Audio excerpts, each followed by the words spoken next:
Arvidsson. Valbert skorar! Valbert Gunnarsson hefur skorað. Ragnar Markinsson og skoðamark! Glæsilega gert! Óskar Rafn á móti Bjarna. Og Bjarni með góða sendingu fyrir og það aftur Ingvarsson!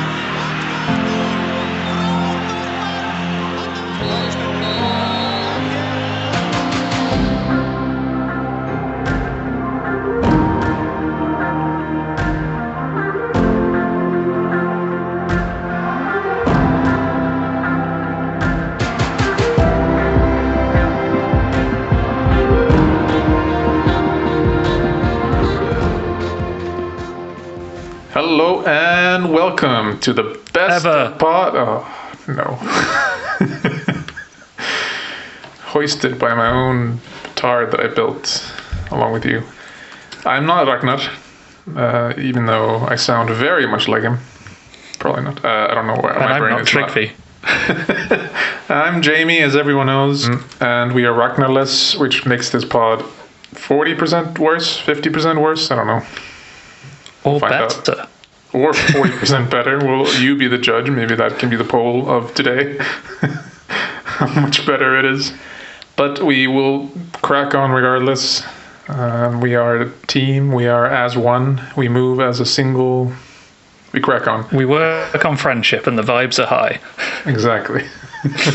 And the vibes were high in the besta deildin. And the friendships were few and far between, I think. But they cracked on regardless. If we go through the results... Oh, wait. We need to go through the real results.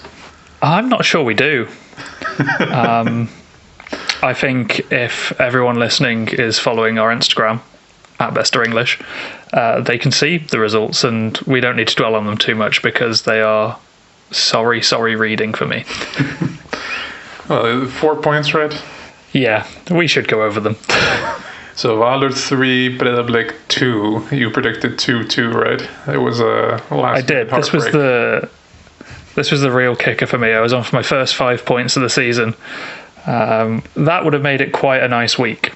I could have finished on 9 points. It would have been respectable at least. But no, that'd be a 90+4 own goal to win it. Yeah, well, it's. I don't know who felt worse, you or Breiðablik. I guess it's a toss-up. Probably me. Yeah. You also got close at KR 2 Fram. You had 3-2, right? For KR? I had 3-3 for that one. 3-3, okay. I felt it in the air. It was going to be a draw. Fram are too scrappy this year. The vibes were there, just not quite correct.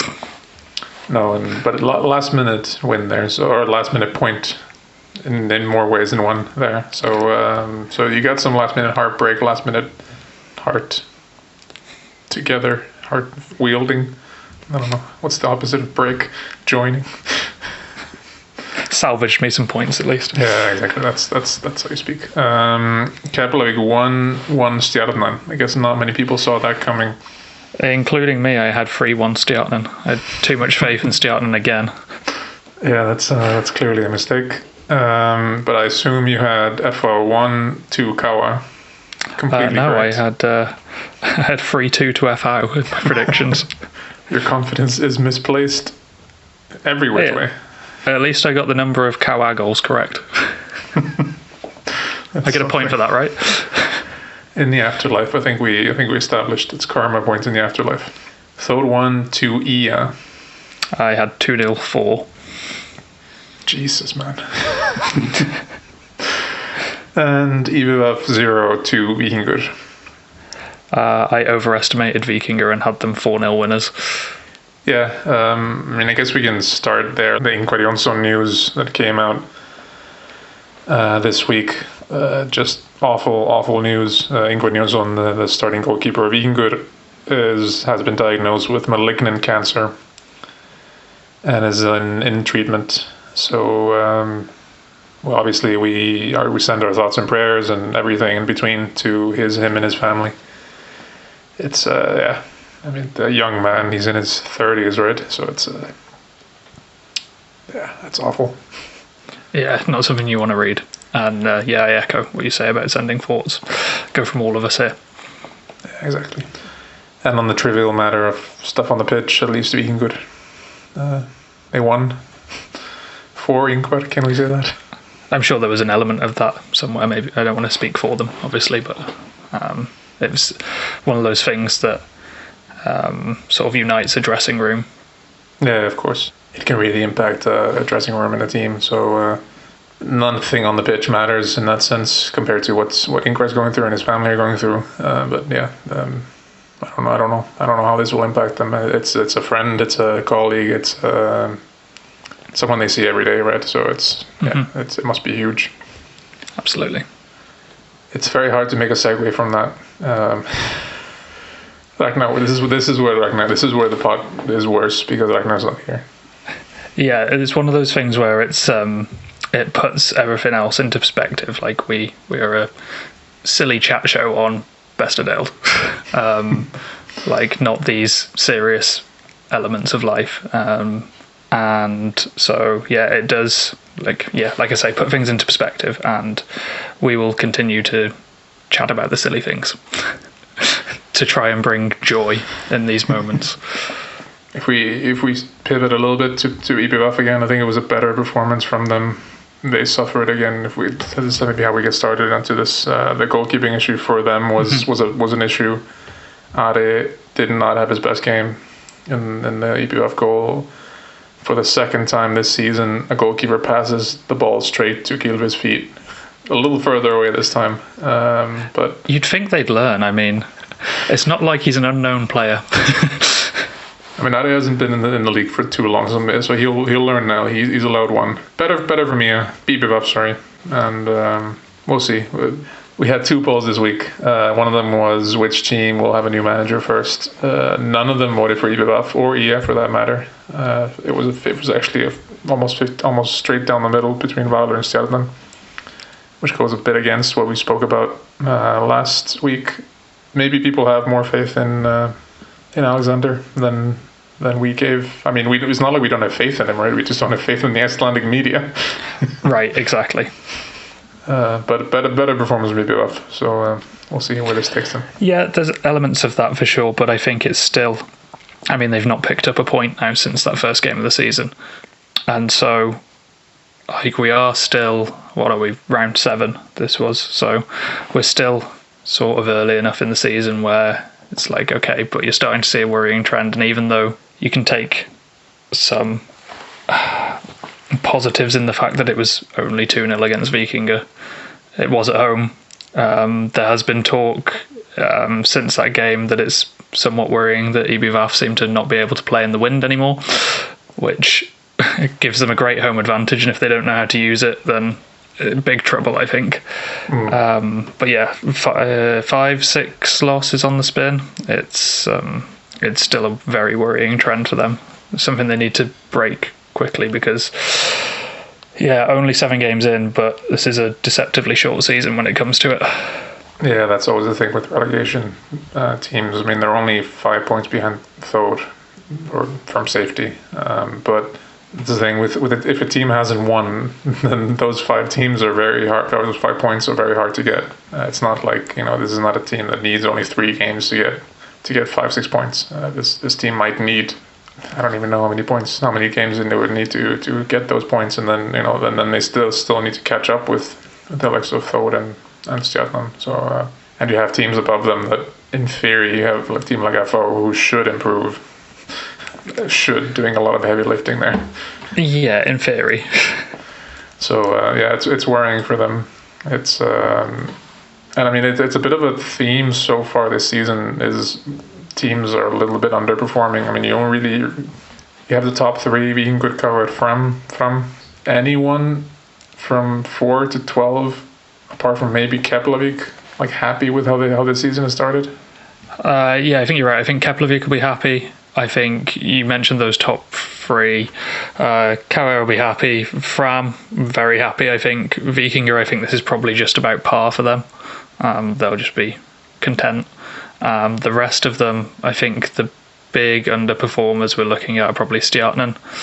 And I think for maybe as of like a week, 2 weeks ago, would have been content with their start, but we're starting to get into the gritty bits of the season now where they'd have wanted to have a few more points on the board. So yeah, I think you're right. Anything down from fourth, you're looking at maybe some disappointment other than Keflavik. Yeah, I mean, Thode, if we go quickly to them, I mean, if you look at their goal difference, it's 6 and 19, which is 1 goal less conceded. Same goals as scored as IPVF and 1 goal less conceded. And IPVF are the team that are being talked about as having basically no defense. And yeah, I think it's a bit worrying from Thode's side perspective. The lack of goals there, 6 goals is not a lot. And they've lost, but like we spoke about a few weeks ago, they lost a player who would offer them a lot of threat going forward.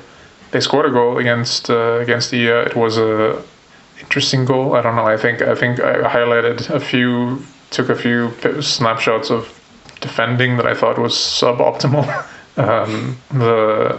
I don't know if we can share this on our socials, because I remember sharing something on what used to be Twitter when we were on there, and the account got taken down for like a day because of copyright and stuff. So it's but if you go back to the Thode goal and take like a snapshot of where the player is when he heads the ball, like first of all, it's a very looping cross, and then like goes to the far post. There's one guy in the middle of 4-5 IA players, and he has to head, like he's at the far post on the edge of the 6, and he's still like, and there's like 3 IA players on the line, including the goalkeeper, and he still scores. So I mean, it's a good goal, but it's maybe not a goal they can be counting on getting a lot. They won't score too many of those. It does, we tend to see that the teams that struggle going forward and struggle with when it comes to scoring goals are the ones that find themselves down at the wrong end come the business time of the season, and it's got to be something that they're concerned about.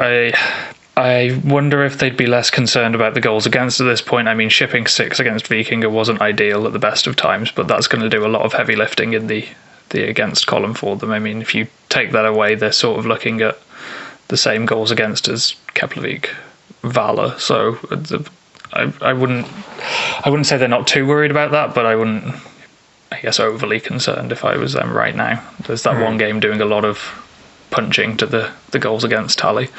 Yeah, fair. Yeah, but the goal for is a little bit worrying. And like you said, the losses are stacking up a little bit now. Stacking up all over the place. FO, we've spoken about a few times this season. It's been a pretty horrible week for them again. We'll go to the cup maybe a bit later. I think after we sort of do this random go through the teams and of the league results and the teams. But I mean, they had a very terrible, horrible, absolutely horrific game against Fylkir, losing 5-0. They were 3-0 down after 20 minutes or something. It didn't help that the manager of Fylkir is Heimir Guðmundsson, who they sacked. And then they go to, at home against Kawa. Like you said, you had predicted them to win. I think people think it's not crazy to say that they could bounce back against a Kawa side who was also not started with any sort of pizzazz. I think there's also some worrying signs there. They get a bit of a silly sending off, and then it just kind of collapses. It's getting. I was a staunch defender of FH early in the season and their off-season works and businesses. I sort of liked the approach in theory that Jori Kali was taking, coming in and sort of putting his stamp on them straight away, or trying to, but it's getting harder and harder to justify that position the further into the season we get, and it just looks so, I don't know whether disjointed is the right word, but like clearly something isn't right there, and I don't know whether the changes that he came in and made immediately during the winter have unsettled people higher up at FH, and that unsettledness has made its way down the tree a little bit. But something's happening, whether players haven't bought in to what he's trying to do, or whether it just really is taking this long to click, and maybe he couldn't get in some of the names that he wanted to get in, or fill some of the positions that he wanted to. Yeah, it's getting increasingly concerning, even for someone who sort of liked the approach that he was trying to take.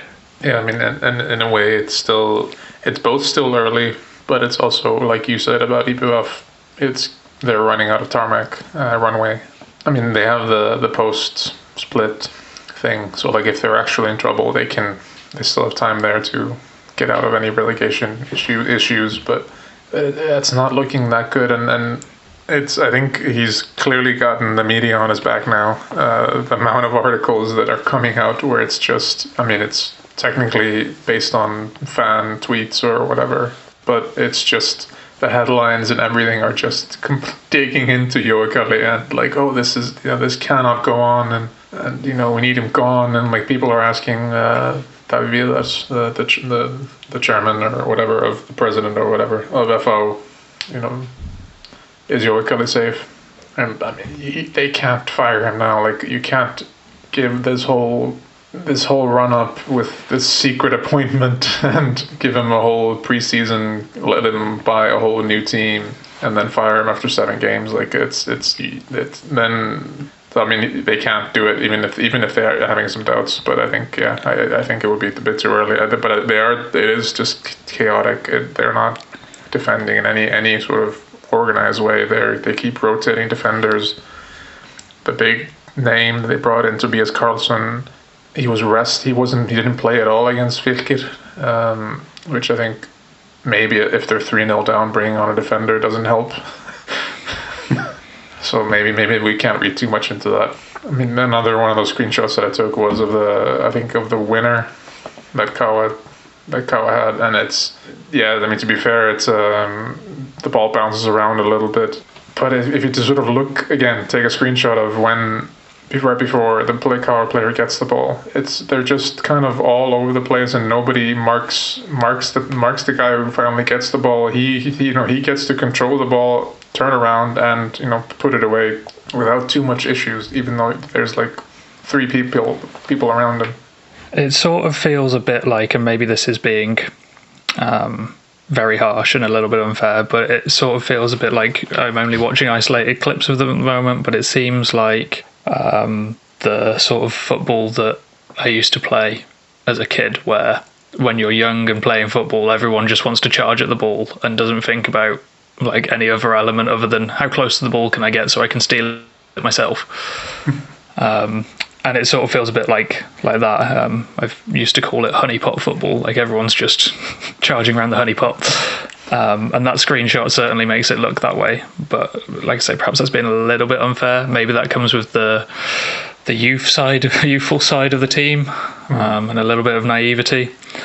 But like you say, it feels like it'd be incredible self-sabotage from FO to fire Joe-Calle now after all this build-up and the like freedom they've essentially given him since he took the job to make it his own. But you say about the media turning on him now. I don't think the media's ever not been on his back pretty much since he came in and started making decisions. I think I highlighted it in one of the earlier pods, like that every decision he's made has been scrutinised for, this isn't how we do things here. This isn't the FO way. This isn't how we treat players. And perhaps that's like he's come from managing abroad, and the way he came in and made these alterations struck me as a very like football is a business decision. Like you don't have space to hold on to players for nostalgia or because they've been there a long while and they're a part of the furniture. And maybe I sort of liked the approach. It reminds me of football back in the UK. You're very business minded and like you want results, and to achieve results, that's how you do it.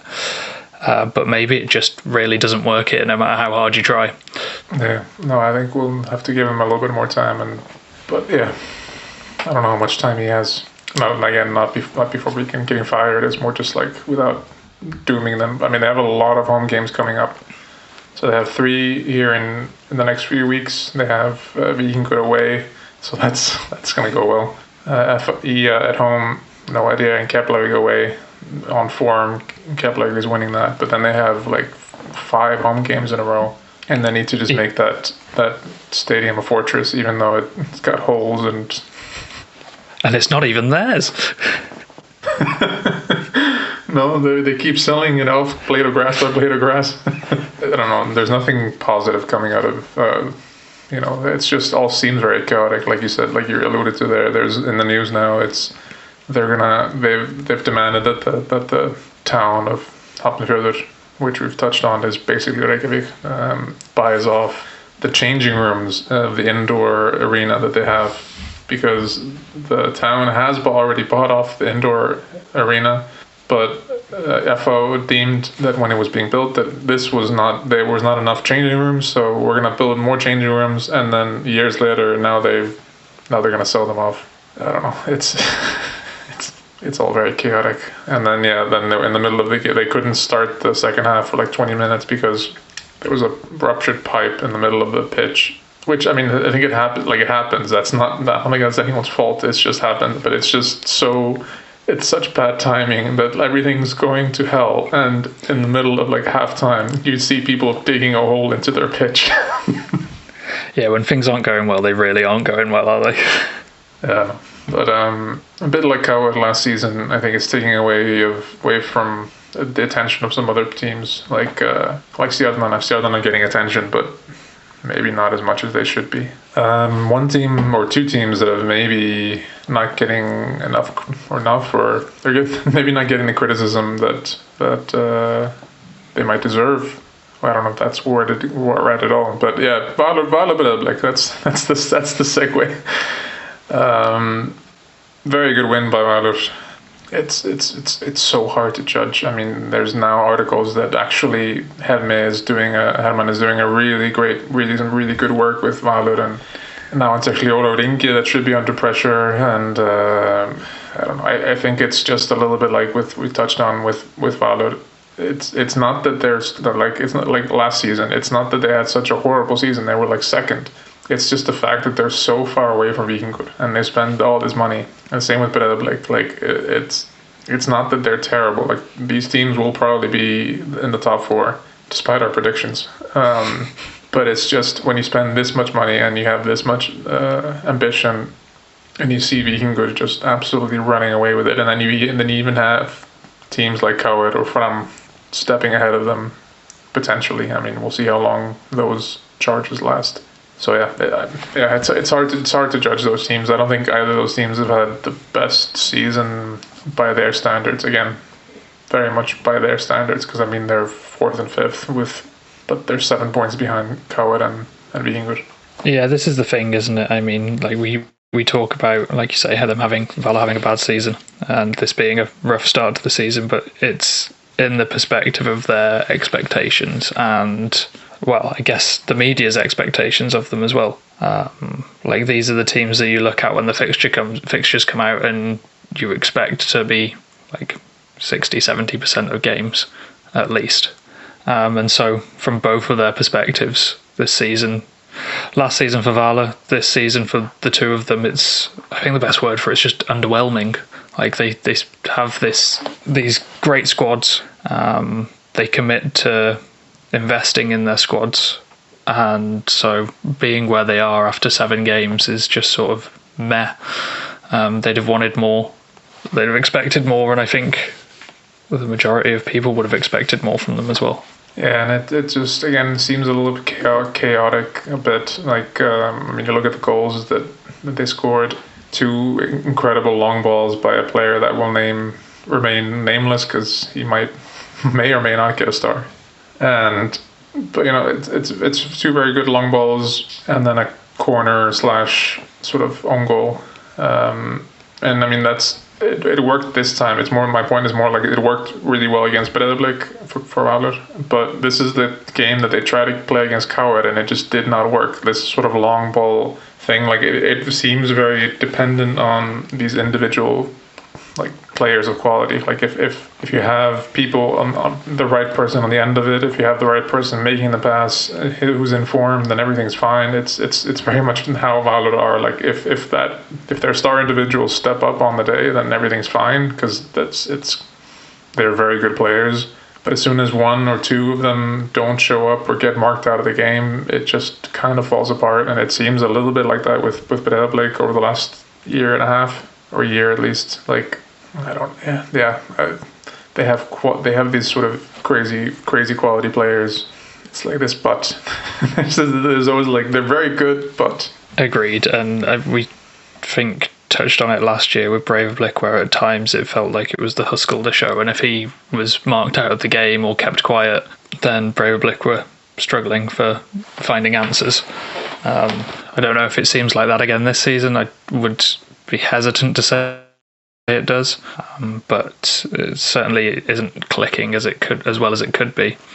And I wonder, it sort of seemed a bit messy there off the field last season with the head of footballing affairs, or whatever his title was, departing, and the managerial change at a weird time with like one game of the season left and a few games in Europe left. It's all didn't seem well then, and whether that's impacted the preparation for this season or just not necessarily as happy a camp as it could be. But all is well in Vesterbyt and the other one, Savamýrin, or wherever they are now. Whatever. I'm going to keep calling it the Valley of Dreams. Yeah, KR Fram, maybe not the best game in the world. Maybe not the best representation of both these teams. I think both managers left that game kind of frustrated, but yeah, it happened. They're both out of the cups. Both of those teams, KR got knocked out by Stjarnan. So, and neither of them have Europe. No, neither of them have Europe. Obviously, KR very much doesn't because of last year.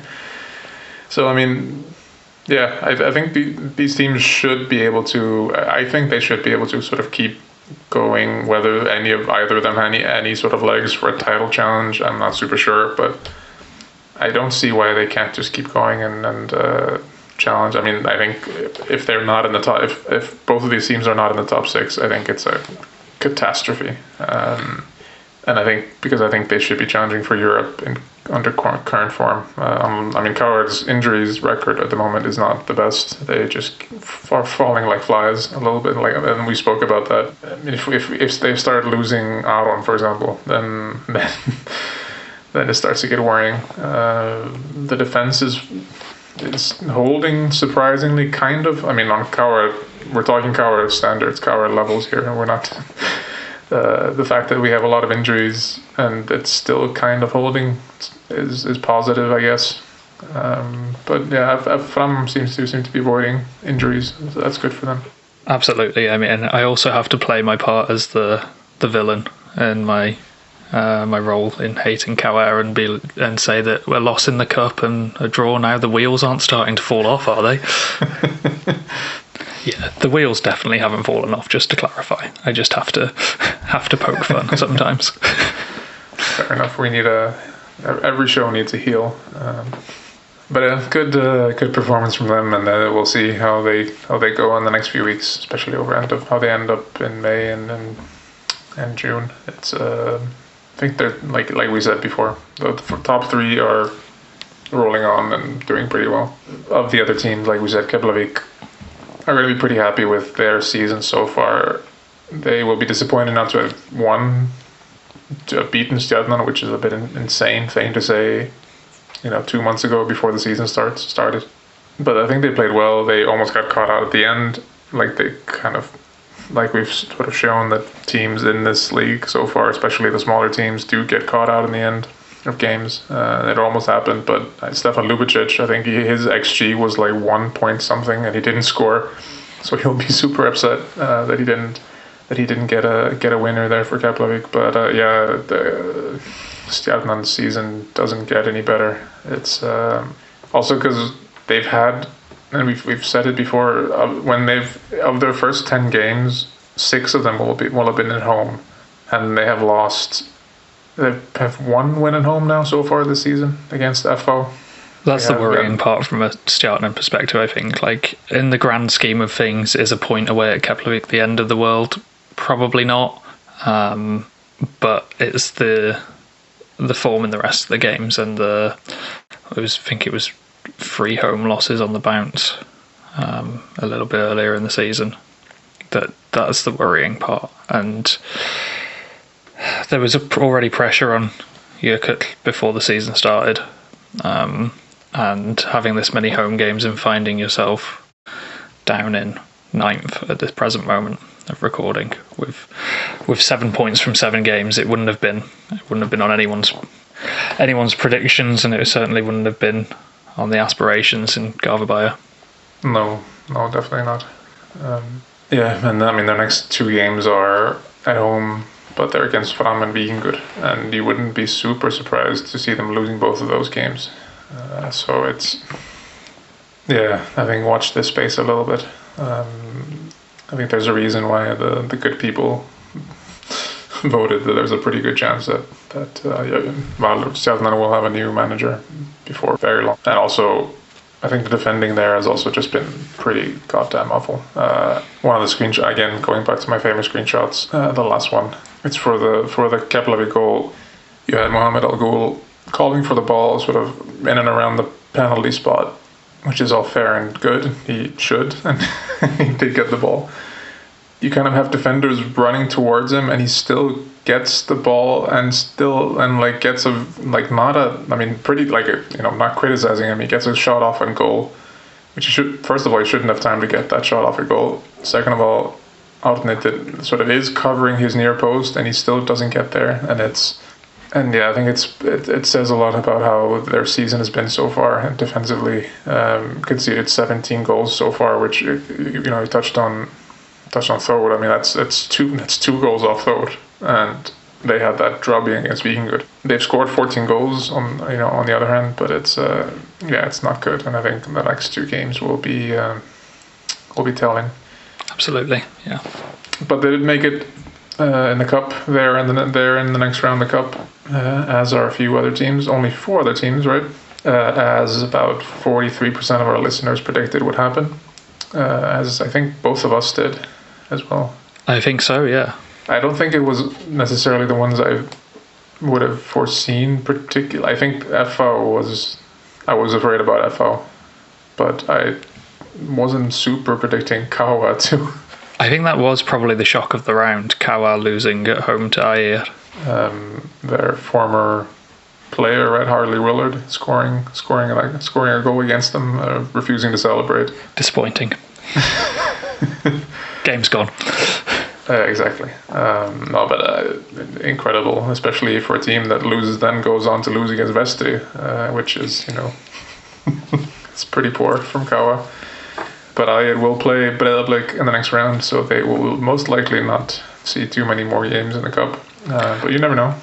I don't know. A home tie for them against Breiðablik could be a bit of a leveller. That might be one to watch. Yeah, for sure. That's a good point. Then we have IA Víkingur for a best clash. I'm pretty sure Víkingur will go through there. And then you have Stjarnan against Afturelding, previously of this parish, and looked like they might be returning sooner rather than later. And then you have an all Lengjudeildin clash of Fylki Grótta. Fylki who smashed FO, and Grótta who smashed another team. Yeah, we don't need to talk about that one. But so we thought it was maybe a good idea to check, since the Lengjudeildin is clearly the superior league, or 1, 2, 3, 4 of each. 4. Yeah. Yeah, that's how math works. 4. So they're just as good as Bessadeildin mathematically. So we thought we'd check in with our local resident expert of the Lengjudeildin, Jamie Fletcher. What's the status down there? It's been a fairly interesting start to the season, I would say. I mean, we started later than the Besta, so we're only 4 games into the league. Previous round of the cup was the first competitive game that most of these... no, they'd have played in the round of 32, so some of these teams played 2 rounds of the cup before kicking a ball in the league, which is an interesting start to the season. I mean, the highlights so far, they went out to Breiðablik in the cup, but Frota have started the season incredibly well. I think most people expected them to. Played 4, won 3. They only dropped points for the first time last night of a draw against Leiknir. But I think they seem to have gone for it this year. Lots of big signings. One of which, if I was Afturelding, I'd be furious. I mean, Afturelding's captain retired at the end of last season, and then pops up 4 games into the season playing for Frota. I would not be happy. But maybe, I don't know what's happened there. But yeah. Otherwise, any surprises? I'm not sure there's too many surprises in the Lengjubield so far. I mean, Grindavik are 6th and unbeaten so far, 1 win, 3 draws. They, of course, have previous of this parish, Damir, in defence, joining them from Breivik in the winter. I think maybe the biggest, I don't know if it's probably surprise, is Njarðvík are down in 9th at the moment. They've won 1, drawn 1. 4 points after 4 games. Not the start they probably would have wanted, with some big signings in the winter, picking up Darius Mauri to coach them, who has form in this league and in the cup, and along with him picking up former Besta players in Eivor Aron and Guy Schmidt and Gummy Mag joining them as well. So not an ideal start for them, but as someone familiar with how Darius Mauri operates and his teams in the Lengjubield, Vestri started slowly this season. They won promotion to the Besta 2-3 years ago, and it sort of clicked around mid-season, and there was a long unbeaten run to get into the playoffs and clinch those. So a bit of a surprise they're down so low so early, but I don't think there'll be too many concerns there. Other than that, it's pretty much the expected. You've got the Frota in first, and then rounding up the playoffs, you've got Haukau, Fylkir after Elding and Vestri, so probably not unexpected. And down the bottom, Ayer, who, despite beating Kawa in the cup, find themselves pointless, 4 games, 4 losses in the league. And then Volsunga, who had a turbulent winter, hiring coaches, firing coaches before a ball had been kicked, struggling to fulfil Lengjubiker in fixtures. So not unsurprising to see them down there. But it's quite a strong league. I mean, you named the top 4 there, top 5. And then you also have, like you said, Njarðvík to be expected to be up there. Grindavik probably would like to be up there. Börsungur, yeah, like you said, probably not going to be challenged. Grota would not be expected to be up there. But it's at least 6 teams, 6.5 teams that are sort of, would be expected to be in the top 2, top 3, right? Yeah, absolutely. I mean, Frota missed out on the title on the last day last season to 4, so they were expected. I mean, Haukau and Fylkir are always going to be there or thereabouts. Fylkir had a rough season last year, but we're always going to bounce back. You'd expect after Elding and Vestri having been relegated to be there or thereabouts. Njarðvík obviously have decent aspirations and were in the playoffs last season.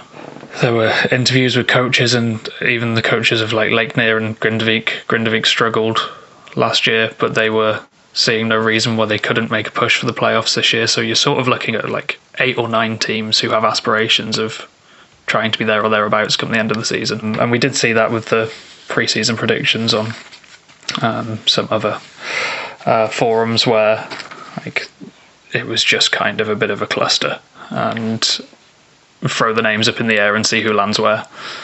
It does feel a very competitive league this season. So let's try their approach, because they clearly have a lot of listeners and making millions of dollars. Name the 2 that are going up and 2 that are going down right now. Oh, okay. I hate to say it because I quite like both of them, but I think Ayer and Volsunga have got their work cut out. And then Vestri are going to win the league, obviously. And I'll have Njarðvík to go through the playoffs. Okay, that's a call. We'll see. We'll hold you to that. There's absolutely no biases there whatsoever. No, of course not. No. We'll hold you to that, and we'll post some sort of reaction video or with Mr. Beast style logos if and when that happens. And we'll be millionaires. Not if. Other people that might be millionaires are there's 2 young players that might be going to Borussia Dortmund and Bayern. It's quite I mean, you always have people going to Iceland, and people talk about, like, oh, isn't it such a huge shock coming from Europe or Africa or South America coming to Iceland where it's snowing and it's horrible. But like, imagine going the other way, like going from being Magnus Daði Ottarsson from Fylkir and going to Bayern Munich. or being backup up from Southampton going to Borussia Dortmund. I mean, we've seen in the past few months, right? We've seen Victor going from Fram to scoring in the Champions League for FC Copenhagen.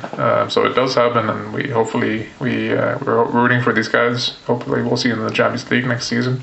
Hopefully, they'll send us something from Germany for the shout out. Yeah, it's always fun to see Icelandic players taking that step and backing themselves to go abroad. And I mean, I don't know too much about Bayern's academy, but it can't be awful. And Borussia Dortmund have a great track record of introducing young players into the team and getting them experience early on. So I can think of two worse places to go. One worse place might be Grimsby. If we take Yasantada's return, or at least leaving Grimsby, he's confirmed that his contract, he's leaving at the end of the season. Everyone in Iceland is linking him mostly to Coward, which I find a little bit surprising because I'm not sure where he'll fit. Personally, I think it's seeing how Breiðablik haven't really signed anyone up front. I would not be surprised if he signed for them, also being a Breiðablik boy. Or he backs himself and is going somewhere else. Time will tell. The logic suggests that it'd be a Breiðablik move, but that depends on whether he wants to. I don't want to say give up on the dream of playing abroad, but I feel like he's been a bit unfortunate. He's struggled with injury since he signed. Playing in England, I've kept a bit of an eye on his appearances and stuff, and he has struggled with injury.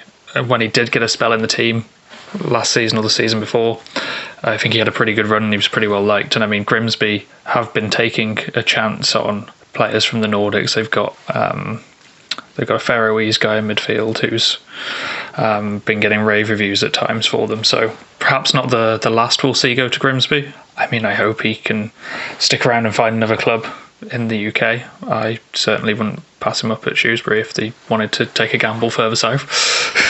If he decides to come back, it's a great asset for the league, and it's always nice to have the big names coming back.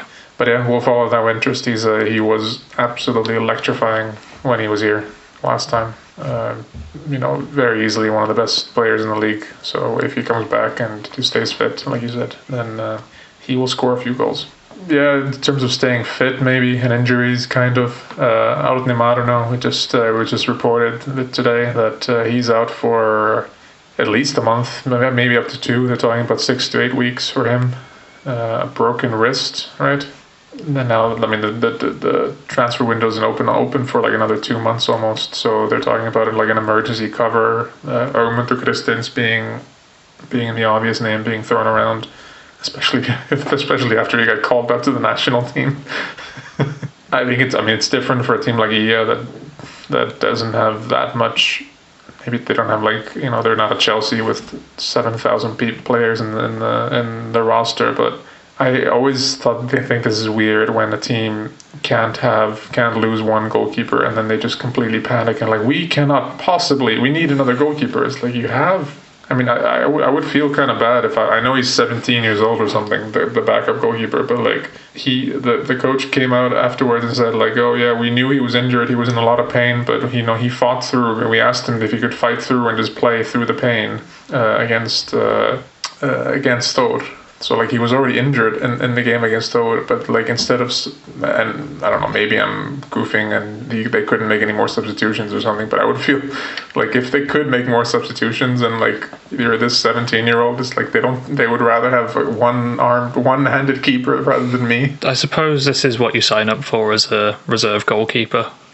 You're coming in to not be first choice, and in an ideal world won't have to play. But I mean, especially with a club like IA, who I think historically have a pretty good track record of producing, I don't know if you'd call them academy players here, but young players that come through the ranks there. It would have been nice to see them take a bit of a gamble. Maybe this is why we need a goalkeeper on to explain the role of the number 2. Yeah, good point. And maybe now that he's injured, Árni Marinó can come on and explain that to us. It's true, he has time. Maybe we reach out to him. But yeah, speedy recovery to him, obviously. And then maybe the other news, we finally got an answer on Sabatowski's injury, that he got an iron splinter or something, almost. Not, maybe not splinter sounds, but I don't know. He got some sort of piece of iron in his eye, which sounds horrible. So that's why he's been out for the last few weeks, or at least that's what Alexander says. So they can expect him back soon. I think after Ade's performance against Viking Good, maybe he might be rushed in a bit sooner rather than later. So we got an answer there at least. He'll be back soon. And speaking of back soon, he was back soon, I guess. He came back after being abroad, and he first star. If we go into stars, yeah, this is why we need Ragnar. My segue game is not on point. If we go into the first star of the round, yeah, that one goes to Marcus Paul at EA. We've just been talking about them, but he can't stop scoring, and he's sort of one of the bright shining lights in this ER team at the moment. I mean, they're not setting the world alight, but he's certainly doing his best to keep them ticking over, I suppose. Yeah, it's his second star of the season, but yeah, like you said, he can't stop scoring and fully deserves it. Another one that I think deserves it is Lucas Loye, the player at Valur that we alluded to before. 2 insane assists. People talked more about his first one, but I think maybe the second one is even better. I think the first one looks better because of the finish, because of sort of like, but the second one, it's from his own half, pinpoint, absolutely down to the millimeter delivery, and it's just his performance is like a bit like Marcus Paul is the bright spot of our season. I think without him, they would be in actual trouble. And then the third star, and this one's a fun one for me, goes to Jeppe Pedersen at Kawa. Dominated the game against FH, topped it off with a goal. And I mean, if I had my way, he'd be getting a star every week until the next cup final just for the goal against Valur in the final last year. Always nice for me to see former Vestry players doing well, and I think he's had a pretty decent start to the season and culminating in his performance this week, so a well-deserved third star. Yeah, I tried to time it so that you would have to give him a star, but yeah, you liked it, so it's fine. Is it Ragnar's turn, or is it my turn to do the prediction? It is meant to be Ragnar's turn, so we can get him to them over or something, or you can take his spot for the week and he can do it next week. Yeah, maybe we do it like that so people can get the insights that they're demanding, because it's not just about the results; it's the world-class insights into the results. So I'll take this round and you can take the next one. Absolutely. Right, we'll get the ball rolling then with the first game of the round is on Thursday, I believe, and that is EA Ibiza. If it was at home, I would back Ibiza, but I got it. I think EA is starting to roll now. 1-0. Okay, and then that's followed up by Keflavik 4 in the battle of the promoted sides. It would be nice to see what they did last season, how they performed, but I'm not going to know that because I don't want to know that because that's cheating. Keflavik are playing better, and it's at home, so I'm going to say 2-1. They're gonna eke it out. And then we have Kawa Valur. This is going to be either incredibly boring 0-0 or Valur's going to blow them out of the water. So I'm going to go with incredibly boring 0-0 because it's an Akureyri. Then Vikinga FH. There'll be goals in this one. This could be a bloodbath. This could be. I'm going to go 4-1. They're going to get 1 goal and then just... And then, there's a couple of games here that could be games of the round, but the first one, Breiðablik Kauer. Yeah, this is a start of Kauer's tough run, or sort of continuing their tough run. My brain always just says 2-3 every time Kauer play, so I'm going to go say 2-3 to Kauer. Until it's not true, I'm going to keep saying that. I think that's fair. And then finally, we round up the round on Friday, so all pretty quick, with Stjarnan and Fram. 2-1 to Fram. Okay. So a quick recap for you. That's EA 1, Ibiza 0, Keflavik 2-4-1, Kawa 0, Valur 0, Vikinga 4, FH 1, Breiðablik 2, Kauer 3, and Stjarnan 1, Fram 2. Happy? You can take that to the bank and bet your house on it, but don't do that because don't do that. Please don't do that because I don't want to get in trouble. So that's that round. Round 7 is in the bag. It's starting to take shape. There are some storylines that just keep rolling, and so do we, and so will we next week. And the end line of every podcast is Ever. exactly. Have a nice weekend of football, and we'll see you next week. Bye. Bye-bye.